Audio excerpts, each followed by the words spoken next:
Si tu as un trousseau de clés et tu ne sais pas les utiliser, c'est dommage. Quelqu'un t'a établi lui-même gardien de son temple. Et il t'a donné toutes les clés qui ouvrent toutes les portes. Prier efficacement, c'est savoir utiliser toutes les clés pour ouvrir toutes les portes en temps convenable. Alléluia. La prière, c'est adresser une parole à Dieu. Et qui dit adresser une parole à Dieu veut dire préciser bien le destinataire de ton courrier. Or, nous savons que notre Dieu, à qui nous adressons la prière, a déjà des caractères qui lui permettent de savoir tout ce dont nous pouvons penser et demander. Il est omniscient. Il sait tout. Il dit, avant même que vous n'ouvriez la bouche, votre Père qui est dans les cieux sait ce dont vous avez besoin. Si tu connais l'auteur, tu connais l'adresse, et tu sais que l'adresse, l'auteur et le destinataire ont en commun le Saint-Esprit. Tu peux donc comprendre aisément pourquoi il faut que ta demande soit en adéquation avec ce que lui, il connaît déjà. Rappelle-toi ceci, Dieu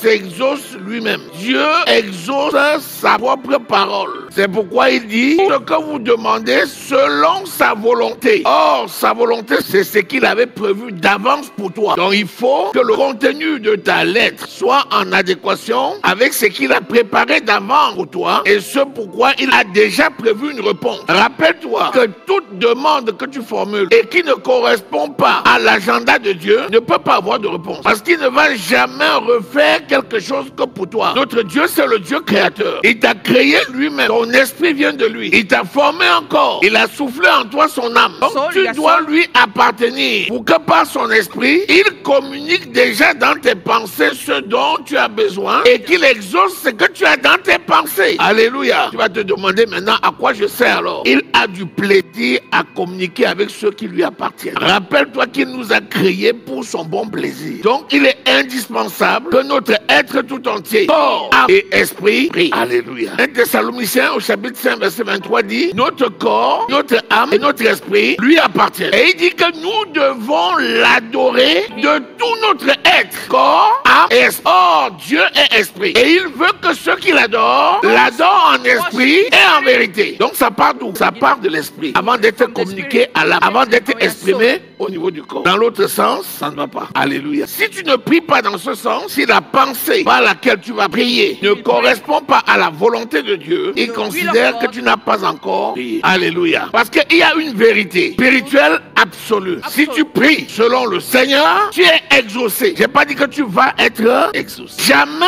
une réponse spirituelle ne vient après la demande. La réponse qui vient de Dieu devance toujours la demande. Et tu as la suggestion dans ta pensée et tu l'exprimes pour être en harmonie avec Dieu. La pensée de Dieu est où? Dans sa parole. La pensée de Dieu est dans sa parole. Parce que Dieu est dans sa parole. Si tu écoutes la parole de Dieu, tu écoutes Dieu. Si tu médites la parole de Dieu, tu converses avec Dieu. Si tu comprends la parole de Dieu, tu comprends Dieu. Qu'est-ce que ça veut dire? Ça veut dire que si quelqu'un prie selon le Seigneur, ça veut dire qu'il ne demande rien pour lui-même. Il demande tout pour Dieu. Parce que ce qui est pour toi-même n'intéresse pas Dieu. Parce que tout a été fait par lui et pour lui. Donc si tu demandes quelque chose pour toi, il ne t'entend pas. Parce que ce qui pour toi, ça n'intéresse pas. Mais si tu demandes quelque chose pour lui, tu es déjà exaucé. Parce qu'il a prévu déjà une disposition qui est la réponse à ton besoin avant même que tu ne viennes vers lui. Donc si tu es mature, tout ce que tu demandes à Dieu pour lui, qui correspond à sa parole, la réponse est déjà dans la parole. Donc si tu es mature,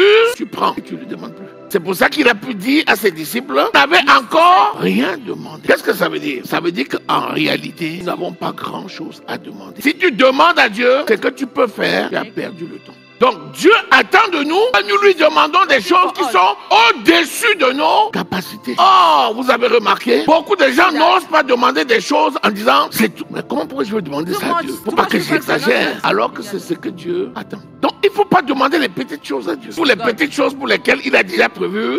Si tu demandes, il va conclure que tu es un bébé. Par exemple, Seigneur, apprends-nous à prier. Matthieu 6:6. Il dit premièrement, notre Père qui est dans les cieux. Donc la prière ne s'adresse pas à Jésus. La prière s'adresse au Père. Alléluia. Ça, c'est une méthode de prière que lui va enseigner à ses disciples. Parce que lui, les disciples ont dit, apprends-nous à prier comme Jean a appris à ses disciples à prier. Ça veut dire qu'ils connaissaient comment Jean faisait prier ses disciples. Mais ils ont remarqué que la prière de Jésus marchait. Il dit, ah, toi là, nous voulons te suivre maintenant. Montre-nous comment. Alléluia. Si la pensée de Dieu est ta pensée, la parole de Dieu, c'est ta parole. Donc, ça veut dire que ce que tu considères comme besoin, tu peux aller dans la parole et trouver la réponse. En d'autres termes, on prend beaucoup de temps pour prier là où il fallait méditer. Il vaut mieux prendre le temps pour méditer sur ton besoin plutôt que de prier. Parce que quand tu pries pour quelque chose pour lequel il t'a déjà donné une réponse, il ne te répond pas. Parce qu'il a déjà répondu. Alléluia. Je ne suis pas là pour minimiser une prière, mais je suis là juste pour aider à faire l'économie du temps. Jusqu'à quand tu dis Père, lui-même fait ça. Si j'ai entendu la voix là,